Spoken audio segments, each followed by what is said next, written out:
I just want to make a few points based on what I talked to you about yesterday and what you have heard from other speakers since then and before.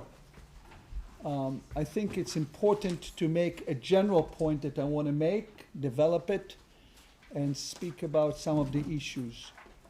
One is the process of what I call the Israelization of Judaism, which also relates to the rotating gravity of the Jewish world from a diasporic nation to a sovereign nation, which means that everything in the Jewish world, more or less, is somehow channeled through or completely related to the events that are unfolding and are taking place in Israel domestically and internationally.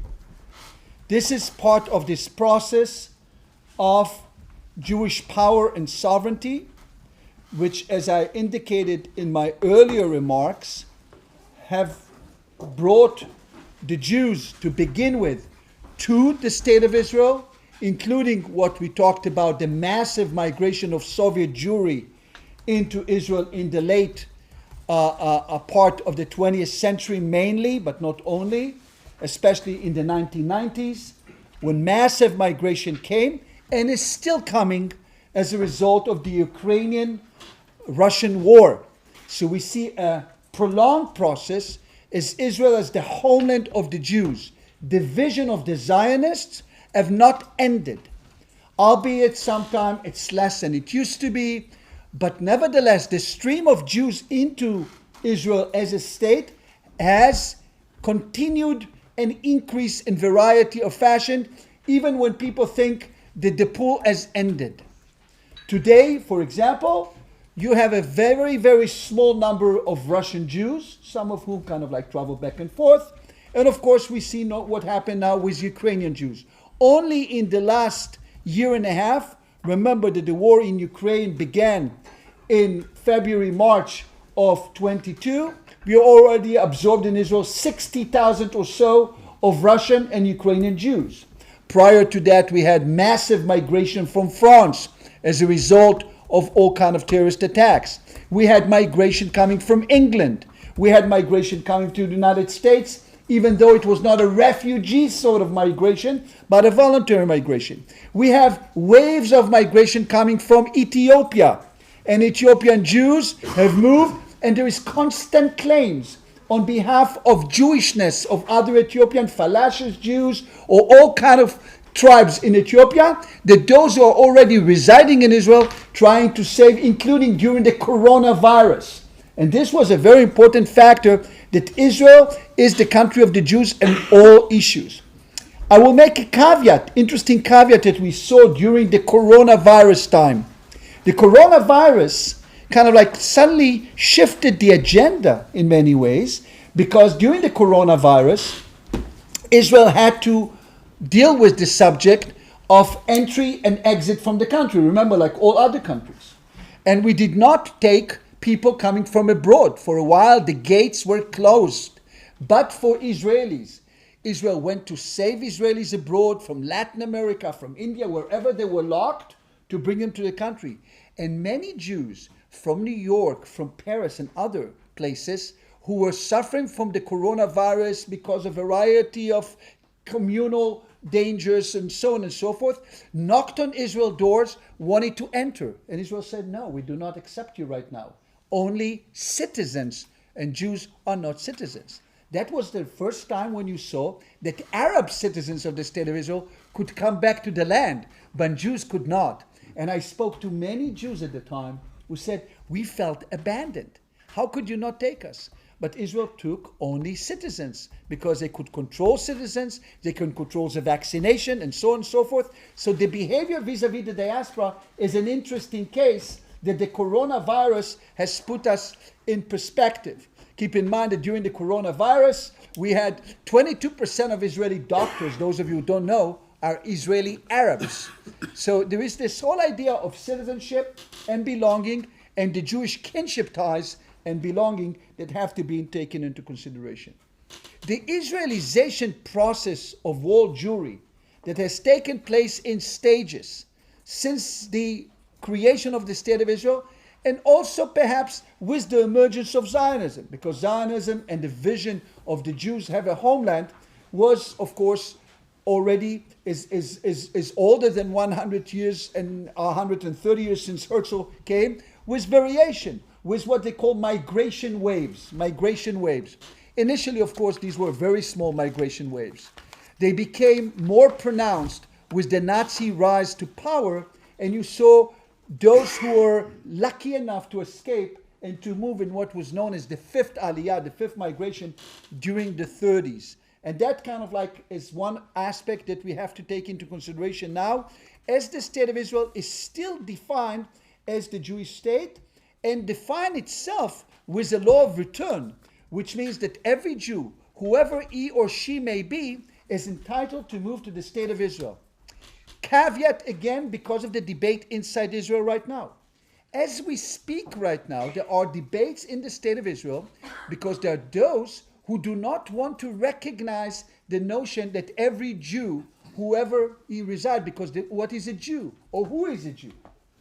Those, for example, religious Jews or ultra-Orthodox Jews do not accept the notion that you have a grandfather who is Jewish, but but you're not Jewish because your mother is not Jewish according to the halacha.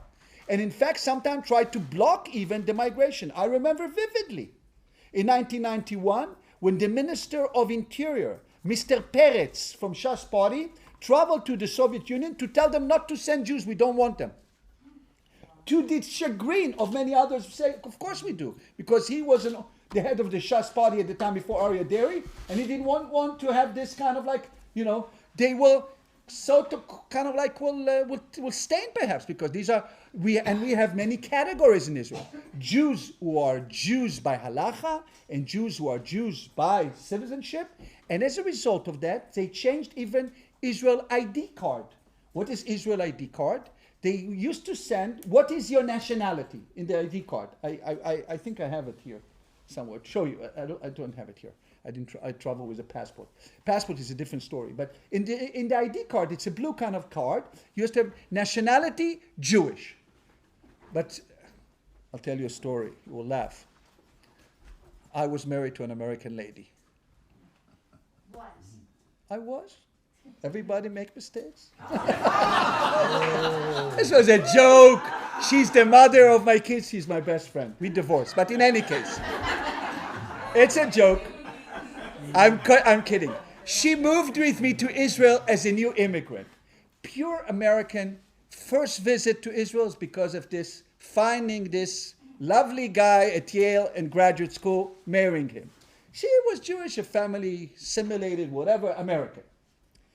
We came to Israel, and the guy, we come in to the Minister of Interior, I'll never forget that, to sign. Nancy's there. And Nancy said, what's your nationality? And she said, I'm an American, proud American. So the guy did this in Israeli, you're Jewish. And then I look behind the door and she starts to cry. She was certain they're taking away her American citizenship. They did not. But the idea of nationality and Jewishness was kind of like, how do we define? What is the nationality? It's not an Israeli nationality because it's a Jewish homeland. It's the nation of the Jews. But when the Jewish, and so you used to write nationality in Israel, Jewish or Arab. The only country that defined Arab as a nation was Israel, in fact. Absurd. No other, you are Jordanian, you're Egyptian, but Israel, nationality Arab. As a result of the new Russian migration, and many of them are designated as new migration from Russia, but they were only descendants of a father who is Jewish, not a mother, by the law of return, everybody can come. Because Ben-Gurion's decision was, if the Nazi did not discriminate us, we will not discriminate the state in Israel. So the ultra-Orthodox that came to power, Shas came to power, and the minister they erased the category of nationality. No longer.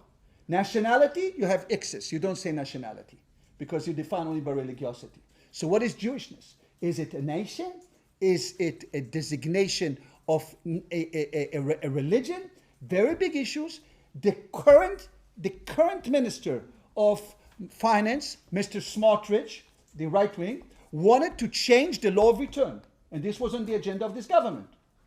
That the law of return will be nullified. We will no longer accept those who are not born to Jewish mothers or were converted by an ultra-Orthodox or Orthodox rabbi. Big issues with this. This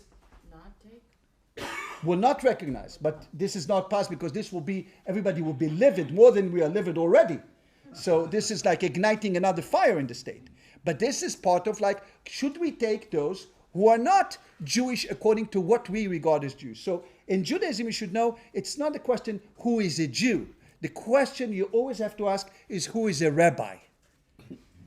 Are you a Reform rabbi? Are you a conservative rabbi? Are you an Orthodox rabbi? Are you an ultra-Orthodox rabbi? Are you a rabbi of Rabbi Stav of the, there are many questions that we ask. But we certainly do not have a definition of who is a Jew. And this is a big issue. In the old days of anti-Semitism, and especially the issues of modernity which were discussed here, either by the Nazi period or the Soviet period that we heard just now, or even prior to that, such definitions were not at all in the game because they were made by others, they were not made by us. And others did not make this distinction. They did not make this distinction. And if we look at what, where is the, we talked about, I forgot your name. Sorry, apologize. Talking about the dual loyalty issues. The dual loyalty issues were clear in mind that there is a tribe out there. And the tribe, it doesn't mean whether they hold this kind of like prayers or this kind of prayers, it doesn't matter. But this tribe has kind of a conspiratorial kind of issues. They have interests. They have things that connect them together, notwithstanding how much they practice all kind of like religious deeds. This was not the big question. Modernity really brought to the Jews to the question of power, yet without sovereignty. David Vital, the famous scholar of Zionism, has written in his book, the famous Oxford book, A People Apart, which was published in 1999, he already wrote about how the conspiracy of Jewish power started to emerge in modernity much beyond the Jewish real power. And he writes about it, and he said, the idea of the Jews were capable of exerting influence to further the people's interests without sovereignty became stronger at the end of the 19th century. During World War I, it was commonly believed that the Zionist activism of Europe and America was influencing the great powers' decision regarding war and peace. The Jews remained devoid of any real power, however, and failed to organize as a collective or even define what they wanted. Although the wartime activities of luminaries like Rothschild and the banker Jacob Schiff evoked images of power, the catastrophe that continued to befall the Jews proved that these were illusions. So as we are, as scholars of international relations, we know we project power. How much we project power, the projection of power, the images of power are more important sometimes than power itself. Can we influence the Russians? So there is a conspiracy. The Jews can influence the Russians and they will fight with the Russians against the Allies or against the Germans. So we are all consider them potential fifth column because supposedly there cannot be Jews fighting along the Germans and Jews fighting along the Russians. They must have something in common in any case. But the tragedy was, of course, the Jews killed Jews. They belong to the countries of domicile. And this issue becomes haunting to the Jews because of images of power. Sometimes these images work. If you look at the declaration of Balfour Declaration for substantiating the claim of Zionism for a homeland for the Jews, many people may have argued that this kind of support that the Jews got from the Brits in 1917, November 2nd, 1917, was very much because of the projection of power, notwithstanding perhaps the lack of power. All of this, as I would say, have changed dramatically over the years when it became more Israelized. In fact, we have seen also the idea of Jewish power becoming very well pronounced in the case of America. In America, the case of America became very critical when the Jews initially were timid in the certain usage of power, were more restrained, were always afraid that they were labeled as outsiders, so they kind of like the idea of quietism as opposed to activism of the Jews was essential to prevent anti-Semitism. Don't speak, lower your head. I remember I spoke to my friend here from New Zealand. Where is my friend from New Zealand? Remember you told me that over breakfast or lunch, I forgot what we ate already. But I think it was breakfast. So this tendency, but after the Holocaust, especially after the Holocaust, the idea of uniting for the state of Israel and for world Jewry as part of it became much more pronounced. The power or the idea that Israel is providing additional power to the Jews have allowed them to unite, and we have seen it with effective, I would say, results, especially in the struggle for the freedom of world Jewry, of which you have discussed, the Jackson-Vinnick Amendment, all of the struggle, let my people go. Nathan Sharansky, your own now member here, was the hero of that. He became the poster child of American values and Israeli values and freedom in the world as if they coincide completely. The Jews represented the Cold War era struggle. And this was an important moment of everybody kind of uniting, because the idea of capturing who are we representing. The question of who the Jews represented, of course, also generated the hostility of those who were enemies of the same ideas. Keep in mind that 8 out of the 10 people following Lenin in his journey to the Finland station, from exile back to Russia to foment the October Revolution, were Jews. Jews were looking for a status as cosmopolitan before there was a state of Israel. Where we can be accepted. They were eager to be part and parcel of, you talked about yesterday, of the emancipation. If we are all citizens, we will be equal to everybody. In the Soviet Union, of course, they kind of identified also with the class struggle. No longer practicing even Judaism altogether as a religion. But the ethnos was there, and Lenin that you mentioned, never forget that they are Jews. They are universal, but they should be suspicious.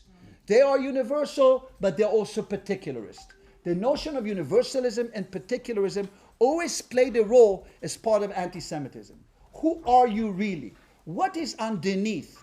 Albeit the Jews were the quintessential Marxists. The quintessential Marxists, those who were the architects in many ways, if you look at the intellectual and the intellectual baggage. But of course, there were also Jewish intellectuals who were creating the Jewish socialism, the Bund. You don't know who is the Bund, I guess. How many of you know who is the Bund party? Okay, some of you do. It's not a test.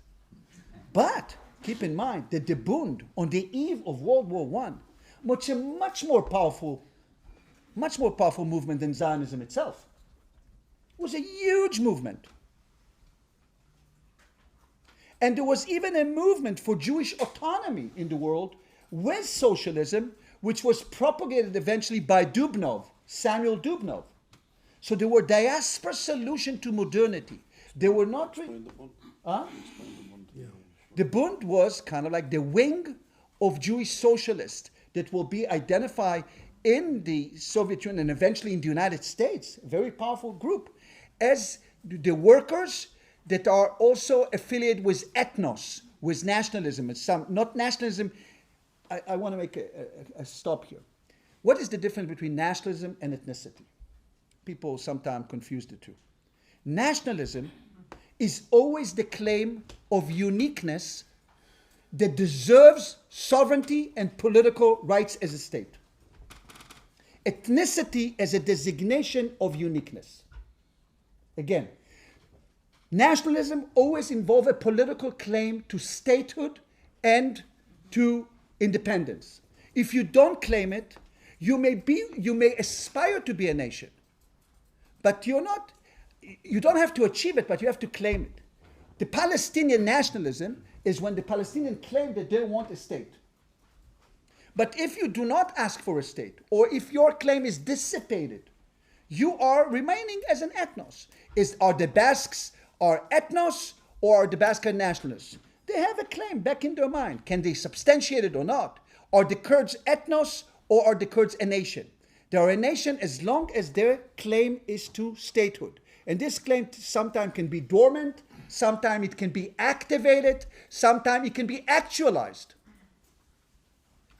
And in that respect, Zionism, therefore, was propelling Jewish nationhood, not just ethnos. We knew that we are somewhat ethnos and religion. We have some traits as an ethnic group. It was asked for me yesterday about Zera Israel, Zera Kodesh. We knew it's an ethnos. The Russians, the Russian Empire, had minorities. They designated the Jews as an ethnos, always. Beyond the pale of settlement, they were ethnos. The French designated as an ethnos, but nothing as a nation. They were Israelian. They were the sons and daughters of Moses or Abraham, but French citizens. Therefore, the French had a dictum. As individuals, everything, all the freedoms. You can practice Judaism at home whenever you want. As a collective, nothing. You don't have any rights as collective. Zionism came on the heel of Jewish conspiracies. Because with modernity, we had more and more Jewish conspiracies. What is their claim? And we see it even in the United States of America during the Civil War, when the Jews were excluded. And during the Civil War, the Jews were excluded, and eventually there was an apology for that exclusion. We're not allowed to fight in the Civil War in America. In many other countries, of course, what was awakening the Jews was the cause of Jewish power starting to emerge in countries of domicile, plus conditions of Jews abroad. The Damascus affair, for example, which took place in the mid-19th century, suddenly awakened Jewish diplomacy without a state. Jews were united against the blood libels that were against the Jews of Damascus, which brought horrific treatment of the Jews in Damascus. As a result of that, there were... Go ahead. Sorry, no, just we were discussing there were Jews who fought in the American Civil War. And there were not, as a collective, there were a prohibition. You can read my book about the prohibition and so on, what to be done. The treasurer of the Confederacy was a Jew. I'm not saying as individuals they were, but as a prohibition. But as a collective, Yes. but they were the individual. Okay. Yes. There were, of course, I have a whole chapter in my book what happened in Rhode Island, in the courts of Rhode Island, with Stiles, with Ezra Stiles, and so on. I don't want to get into it, but No, okay, I'm just glad you yeah, but you can. I recommend 10 copies for each family. David will collect the royalties. For ISGAP. Let's donate it to ISGAP. There you go. That's it. Charles, here is the donation. All the royalties for you. I don't have to give It's it a back promise. Here, you have my promise. As long as they read. Who reads these days? Maybe I'll publish the book on Twitter. TikTok. It's a big thread, long thread. Yes. In any case, these issues became very pronounced, and the issues of dual loyalty, which emerged much earlier, as I described them already, in prior to the to the collapse of the Second Temple. You have charges of dual loyalty with the Romans and so on, and you had this concepts of dual loyalty becoming much more pronounced as a social, economic, and not just as a religious loyalty. The idea of dual loyalty of the Jews, or lack of loyalty, of course, emerged with Christianity, and the lack of loyalty to the Christian creed, to the church, and so on. And the Jews were on the periphery. But with modernity, everything came to the fore, including issues of nationalism. Are you a real loyal citizen? Including issues of economic. Are you really a cosmopolitan with Jewish kind of conspiracy and the economic sphere? Are you a liberal today? Sort of like, what are you propagating? Even in America, David has his book, which I will read on the airplane. But the idea of sort of like, is there kind of like, the Jews are kind of like something which is not tied to anything. It's kind of like an international progressiveness that undercut this kind of loyalty which is more rooted. Including, of course, issues pertaining to the United States. African Americans, for example, struggle with the Jews, became very much what kind of loyalty the Jews will have. Will they have eventually loyalty to Israel or to America? All kind of questions always were leveled like that in the discourse in many places. And everything in many ways, the categories, and there are many categories here, whether it's a Marxist kind of category, or whether this is a kind of like a herder's category of nationalism, or whether it's other categories of the, what's the guy's name, the leader of Indonesia talks about Soros as a Jewish conspiracy in running the currencies, whatever it is. You always have this kind of like the idea that someone is doing something, or Rothschild is kind of running the world with banks and conducting wars. There are always conspiracies. And oftentimes, you take an exemplary Jew and make him the quintessential conspiracy. Nowadays, the conspiracy, if there are, were always tied kind of to Israel. Especially when you have such a dramatic case of the Pollard case in America. When Pollard is indicted in the United States for giving secrets to Israel and this is shocking to the American jury. What needs to be done? Because everybody is tainted. The idea that Kol Israel arevim ze bazeh.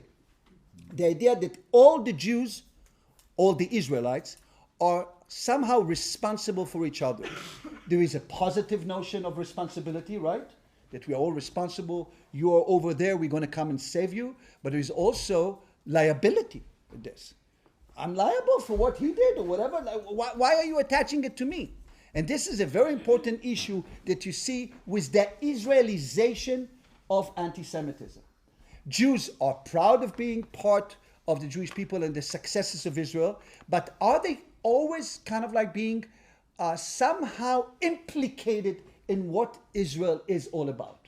Why should we sit on campuses at Georgetown where I teach and the kids will come and say, look, what's going on with Israel and this are telling me Palestinian Day on campus, and should I be afraid? I'm not looking down at this. First of all, as you said, you have knowledge. People don't know anything. Sometimes they have no clue. But they are implicated by the sense, should I divorce myself from Israel? Should I say I do not belong? And if I belong, how much attachment is to me? In many respects, the idea of arvut adadit, sort of like the idea of mutual responsibility, is essential in the minds of others and in your own definition of your responsibility. And that impacts a lot the concept of course, of your identity and the concept of the growth of Israel as the epicenter of Jewish existence. You cannot almost escape from it in that respect. And that is a very interesting evolutionary mode. In fact, and I wanted to think about what you said at your introductory remarks, Charles. While many in the world have moved to the mode of diaspora and transnationalism as a mode that has been kind of like normalized.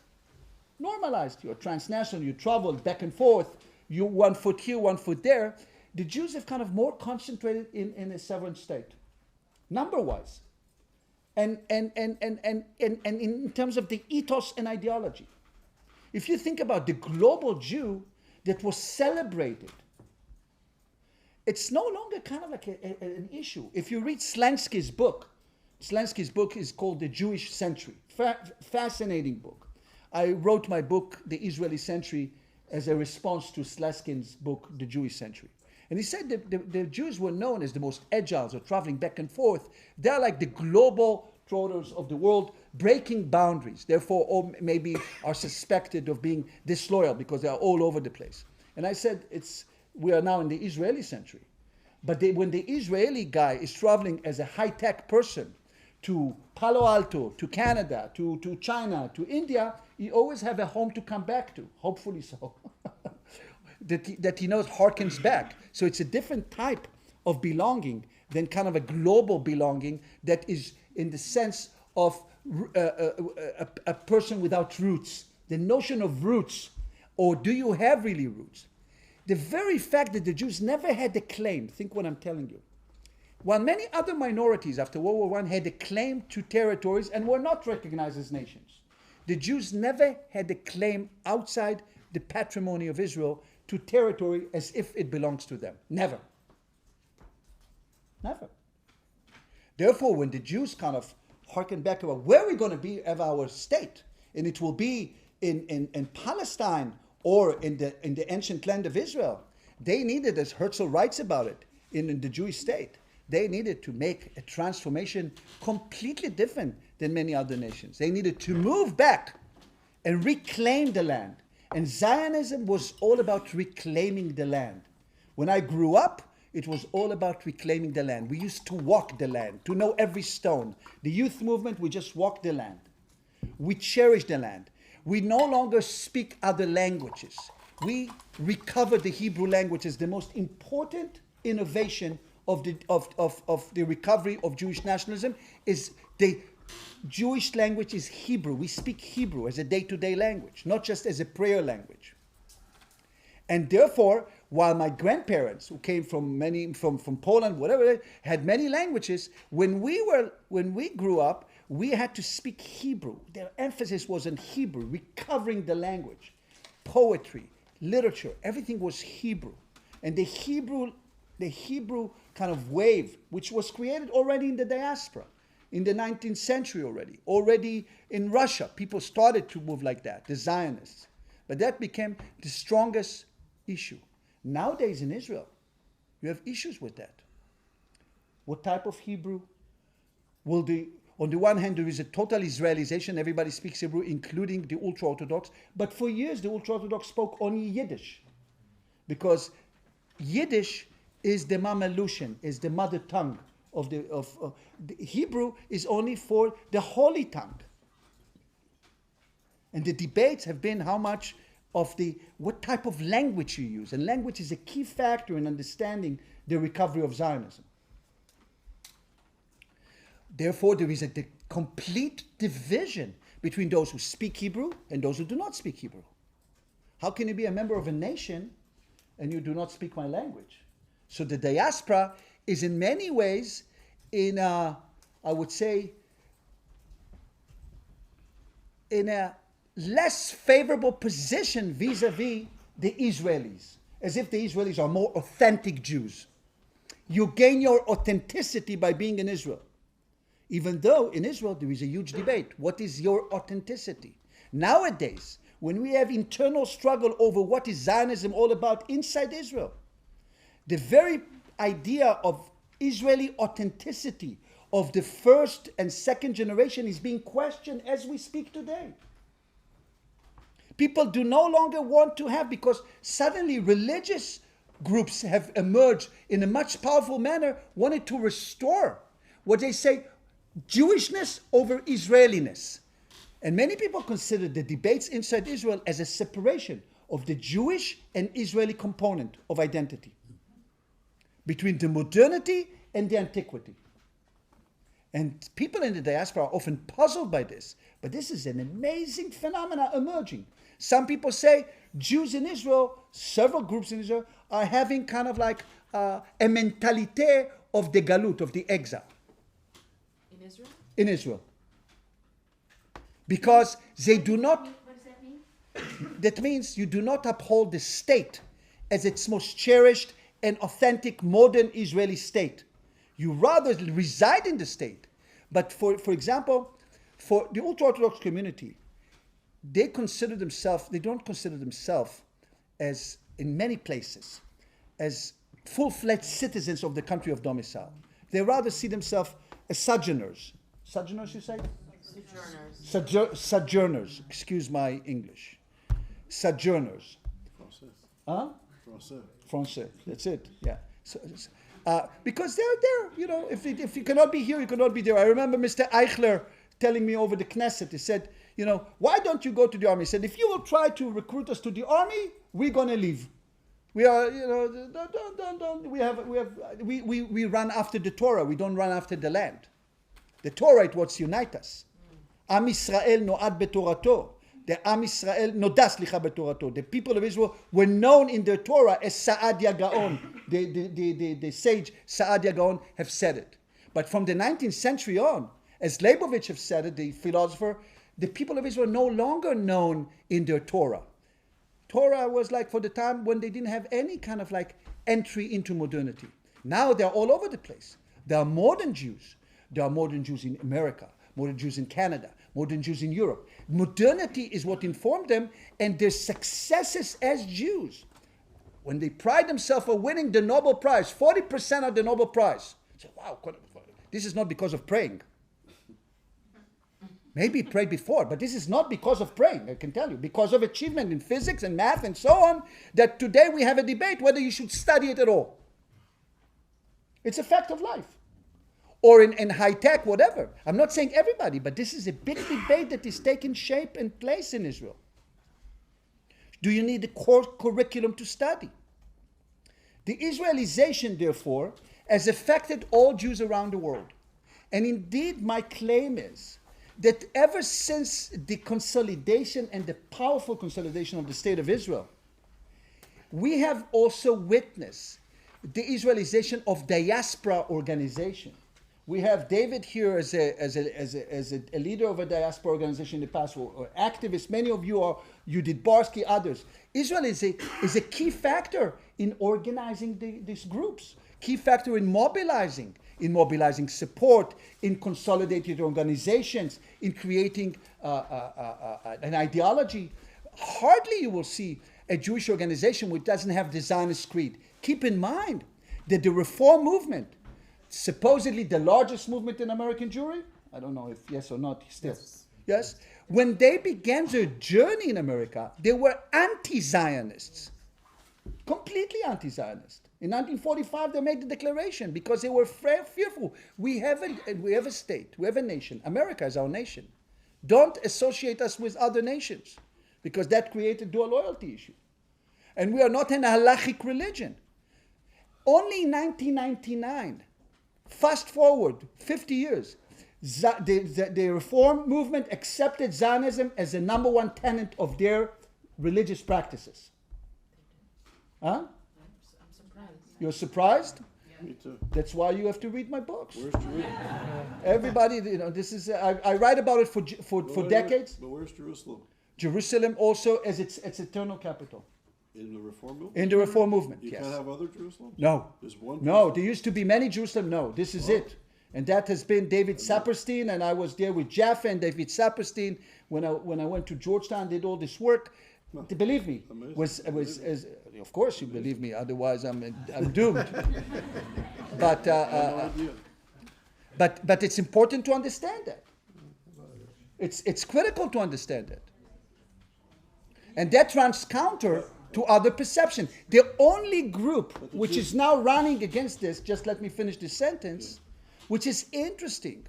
And there was there's this guy at Bar Ilan University. I'll tell you because I'll tell you his name in a second.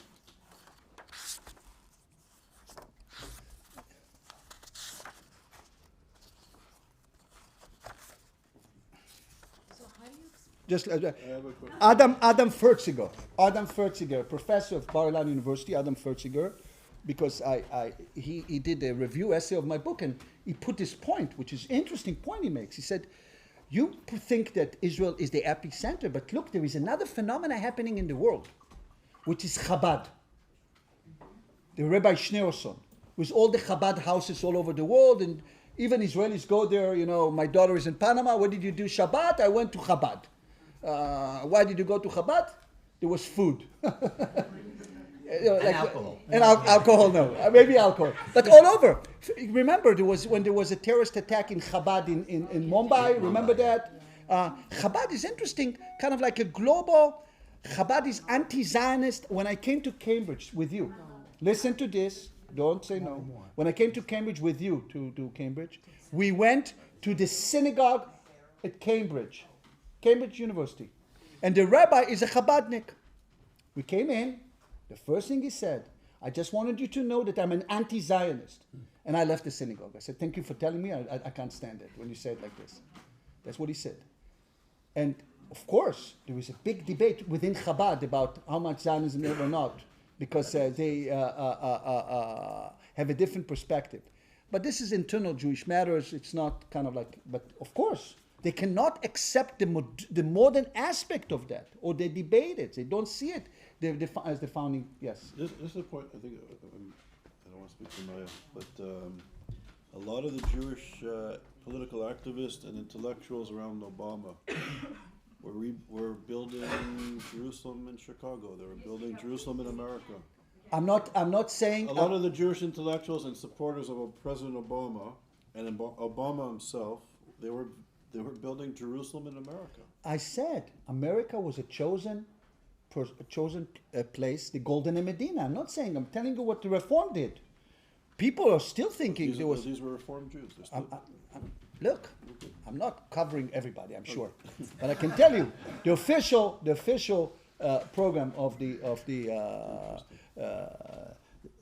what's his name, Rabbi Dick Hirsch, and his son. This is where they enshrined it. You can see it. You can see the document. It's all in the book. You can look at it to see. This is it. I did this work already in the early part of the 20th century. You can see it, and there's no debate about it. The fact that there are others who may have there is a guy write about post-ethnic Jewry in America. There's a book, Indiana University Press, forgot his name. He said there's post-ethnic in America. They create different Judaism now. I'm not saying it's not, but it's a minute comparison to the state of Israel. There are manifestations of Judaism. Communities, America still has 5.4 or 6, depend who count. And Len Sachs at Brandeis will count them maybe as even 7 million Jews, because you have like not only children of Jewish mothers, but children of Jewish fathers. I don't debate it. But as I asked you before, give me one name of Jewish leaders, you could not. So there are manifestations of community to preserve whatever you preserve as communities. But no one debate the fact that the roads lead to Jerusalem in the sense of this is where the center is, and that's where organization of Jewry is all about, including, of course, in this country, the Board of Deputies. When you talk, I'll give you an example. You are in England. Go to Rabbi Mervis. Prior to that, you had Rabbi Zaks in this country as the leader of this. And I remember Rabbi Zaks hosting me, an incredible person, maybe a decade ago for the high holidays. I stayed with Rabbi Zaks, a phenomenal man. Truly, not just because we're here, truly unique intellectual. You go to Rabbi Mervis, who is the head of the chief rabbi of England. And one thing that he taught me, he said, look, until 15, 20, we trained all our rabbis in England here, over here. Not even one rabbi in England is trained here today. They're all trained in Jerusalem.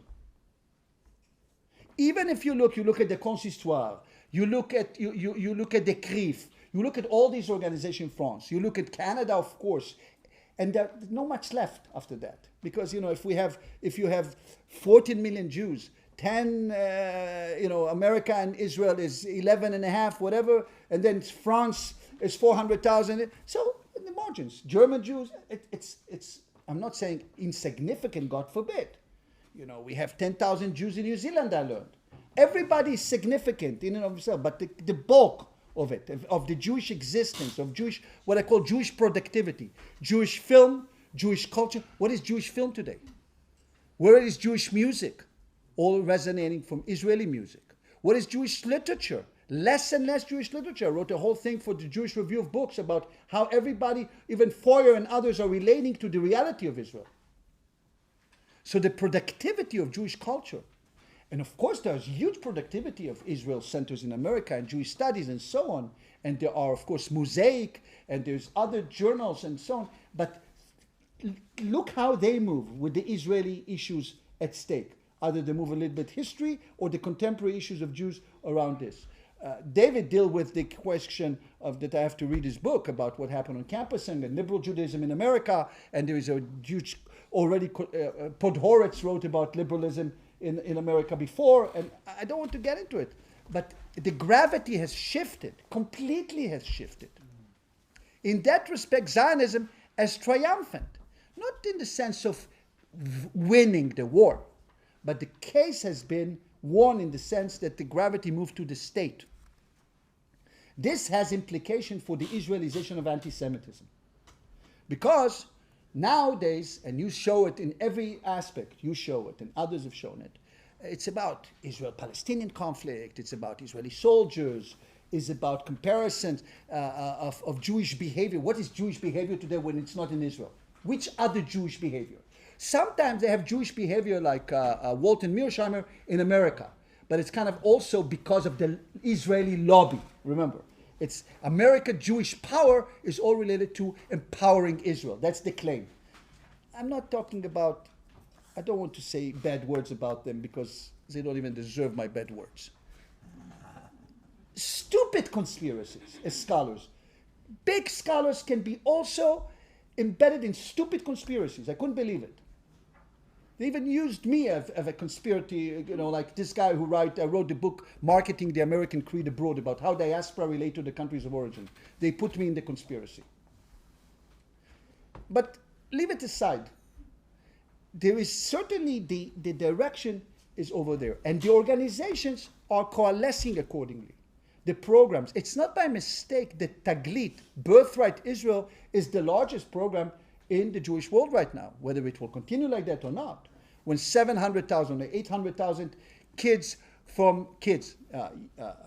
young men and women from America, from other countries coming to Israel to acquire Jewish identity, almost like a silver bullet. In 2 weeks they go, they see Holocaust, they see this, they come back to America as are Jewish for the next few years.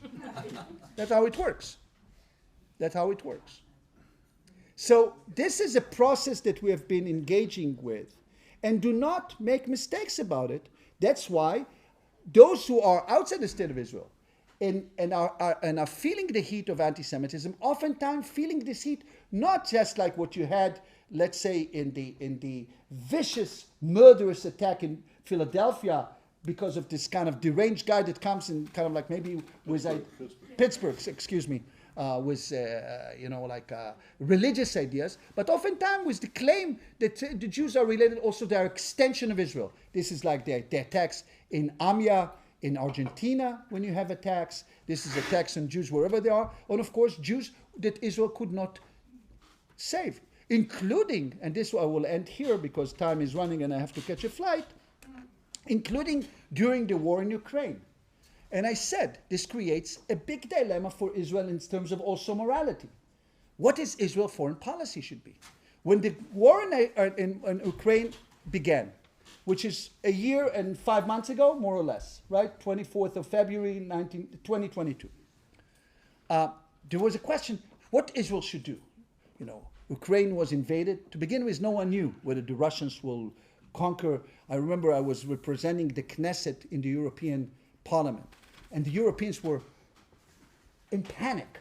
They were sure that the Russian will occupy Ukraine in 4 days. Everybody was sure. It didn't happen. And in Israel, it was like, what should we do? Bennett was traveling to see Zelensky and Putin and try maybe we because they're Jews. And in Israel, the big dilemma was when we were sitting in the Foreign Relations Committee, how should we behave? Should we support Ukraine because of democracy? The aggressor is Russians, but there are Jews in Russia. They may compromise the Jews in Russia. They were already threatening to close the Sochnut, the UJA in Russia, and not allowing Jews to leave again. So we are also responsible for the Jews. And what kind of and we'll do? Can we be a realpolitik that is devoid of the Jews or with the Jews? These are very important issues that anti-Semitism forces Israel also in terms of foreign policy. You cannot ignore it. And eventually, you are kind of like wavering. Are we here? Are we there? It's not always easy to come across straightforward because there is always something you compromise. Making policies is very tough, I can tell you. You have to call the shots. And now we know that Russian army, because we also had to contend with the fact that the Russians are in Syria on our borders, and will, if we, God forbid, condemn them, will they fly their airplanes with the Iranians on our borders and endangering our security? We have to make calculation as a state.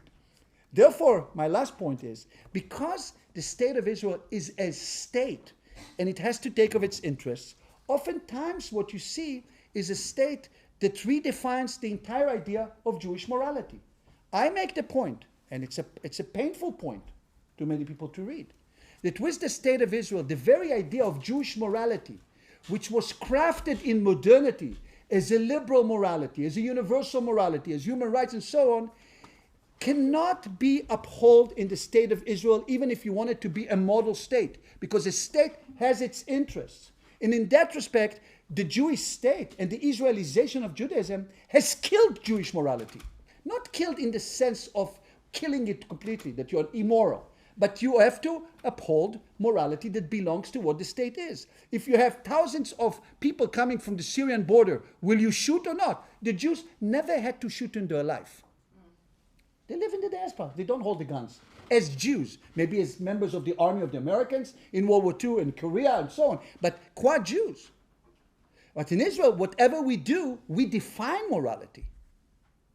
So the Israelization of morality is also something which is quite fascinating. I'll stop here because I have exactly a few minutes for questions before I run for my cab. Thank you. Thank you. What? I just wanted to understand, defy or define morality? Define. Define. Fine. So, quick Defines. question. I want to push back on one thing with the religious Jews in Israel. Yeah. By an accident of history, I spent many years learning with a Belz Rebbe in Montreal. And he taught me, and we studied, how for a Jew to be truly free, you have to learn the Torah, you have to study, and you have to live in the land. You have to be in the land of Israel. That's the sense of Jewish freedom. Both Look, the Torah living and in the land is one thing. The land of Israel, of course, was something that we kind of aspire to as Jewish people in the diaspora. Leshana Aba'a B'Yerushalayim. This is the land of our forefathers. Dwelling in the land was only the aspiration of the few, and many have questioned, why didn't they show up? The Kuzari, when you write, like Rabbi Alevi said, I'm moving. Sort of like he was perceived by the religious Zionist as the first Zionist, which is like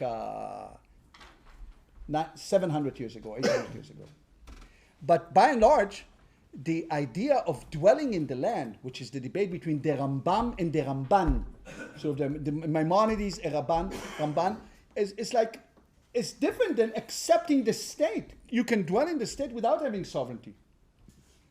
There are those extreme Nuturei Karta, that you go to every AIPAC convention in Washington. They demonstrate, come conquer us. We don't want to be ever state. Nutcakes. But nevertheless, you have to take into consideration that there are voices on the margins like that. This is not, what can you do? So dwelling in the land as a mitzvah is different than serving the land. And there is a big debate. When you dwell in the land, which is a mitzvah maybe, do you also have to serve in the army or you just study the Torah? The big debate now is about the law that is about to pass when the Knesset reassemble, when the ultra-Orthodox are pushing, that they will be exempt from serving while getting the same amount of money as soldiers are serving. If this will happen, mark my words again, and you can test me on that, explosion erupts in the country. That's how it works, because the numbers are no longer, as Ben-Gurion saw them, as a tourist attraction. We are talking about 170,000 men. So here and then Larry. Yeah. Thank you for your talks. I had a thought recurring. I took a module in Israel, and in our lesson on the one state or two state solution, the idea of the no state solution by Daniel Barron was raised. If you've come across his recent book, was published this year, and his idea is that we should go into the diaspora rather than having a state. Yes. And I wonder if you have comments on that, if you've come across it, and if so, what? I mean, I better not make comments. Look, one thing that you have to understand, one of the things that happened to me, and I'm aging, I can tell you, I oftentimes choose not to go places in order not to say what I really think. I mean it. I don't say it like that lightly. I mean it. Because, you have to make comments on everyone who writes. I saw this book. In fact, it was reviewed, I think, in Tablet magazine with If you see, there are two pictures. My picture much better. And it's that's how it reviewed. But I don't have to make comments. Airbrushing or? What I don't know. They took a picture of 50 years May I ago. respond Yes. May I respond? Daniel Bayarin is a very notorious academic in the United States of America, a Jewish anti-Zionist, who is uncomfortable with Jewish particularity. These are Jews who do not, they love, they want to be in the diaspora. They do not want Jewish nationalism. So, and he's very dangerous. He's very, very dangerous. He and his brother. They have two brothers. They wrote the book Diaspora. I reviewed, we debate. The book, my book, has a whole thing about the Boyarins. If you're interested, it's a book that you can read everything, you see. Wait, and also, very quickly before Laser says something, ask the question. What you referred to the Bund, and I think the challenge to the Boyarins is that Yes. the model of the Bund was a catastrophe. It was tried, and it resulted in the extermination of millions of Jews. Think about where Dubnov ended. Okay. In the age So, of, yes. Bear that in mind when you ask the question. Yeah. And I remember one thing in South Africa, they talk about understanding and overstanding. We put things in perspective.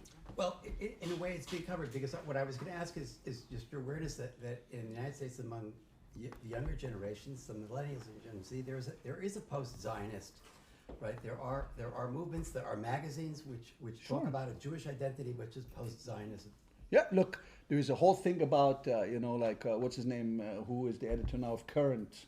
Right, Current is the one I Peter was thinking. Beinart? Peter Beinart, I deal with him. They're even attacking the liberalism, Ruth Bader Ginsburg. My last chapter is about Beinart versus Ruth Bader Ginsburg. Because Ruth Bader Ginsburg was the quintessential liberal of America. So like she represented this kind of like, she's Jewish, and she said the idea was tzedek, tzedek tirdof. Justice, justice you will pursue. That was the sign in her office. And they blamed her for being too much liberal without understanding, and kind of attacking her in the Current magazine on this. I have the whole debate. Leading it, my last chapter is about the Israeli Supreme Court. What will happen there? The book was written in 2019. What did I know that this will explode in our face? I thought it will be somehow worked out without a constitution, but now it explodes in our face.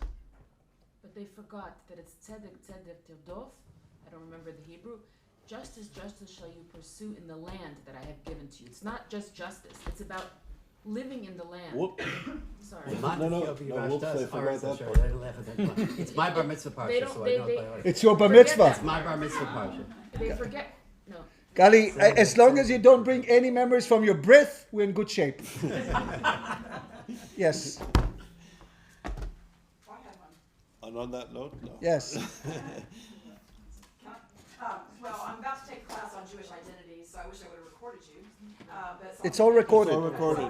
so I All the can get it. videos will be Okay, up there. so, and I will buy your book. Of course. But I was just wondering. Proceeds to his guy. For those who are declaring Aliyah, you have come from other countries, what are you doing to improve the assimilation, to overcome some of these obstacles you're talking about, not wanting to give up the American identity or There are, I can tell you, and this is the great success of Israel. My kids grew up in America. There is something magic about Israel, which also is part of the debate. The moment you arrive in Israel, you own it. See? It's really an amazing phenomenon. What does that mean you own? You own it. You have 3 weeks you sit in Israel from France. Zabayit Sheli. It's my house. Don't tell me you have been here for 100 years. Doesn't matter. Because we have been here 2,000 years ago also. It's the idea of ownership, that every Jew who comes make a claim. And then, of course, they said, we have been kind of like somehow have been abused, misused. This is nature of all societies. Everybody's a victim.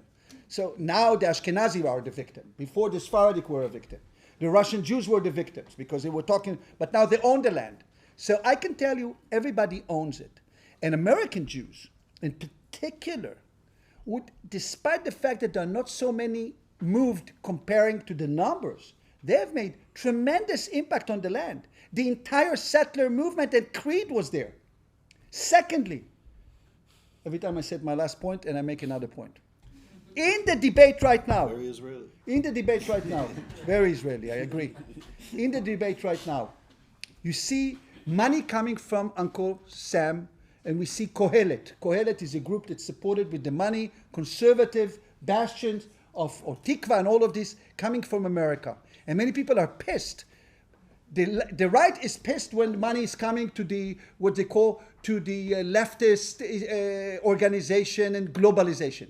People are pissed that they're bringing America debates on between Trump and Biden and this and injecting them into Israeli reality as if we have the same debate, and it's all kind of embroiled because of these ties. And many people are really upset about it. So they demonstrate, and it's all over the place. But everybody owns it. And the big debate, you don't tell me how it is. It's ours. You have been at the helm. So there's a whole discussion of privilege that you write about also in your book about, I already saw. So who is privileged? Why the kibbutzim are the privileged one? Well, they created the state. Now they demonstrate against him. We are coming back with ownership of a different nature. So very quickly they feel comfortable, and depends who they are and what they are. But also it leads to kind of like I would say, a combustion of claims and counterclaims of religion and nationalism and modernity and ethnicity and origin and power and all of the baggage that comes with it. I think I should stop. Or you have another question? Any more urgent questions? Christine, last question. It's a comment. Comment. Very short one. Thank you for bringing up the word magic. What's that? I said thank you for bringing up the word magic Yes. in relation to this. It makes all the difference. And it stands for me why it's so important to protect and to enhance all of everything you said. I really got a lot out of it. Toda rabba. Thank On you. that beautiful note, Yossi, It's thanks for the first time I see this lady.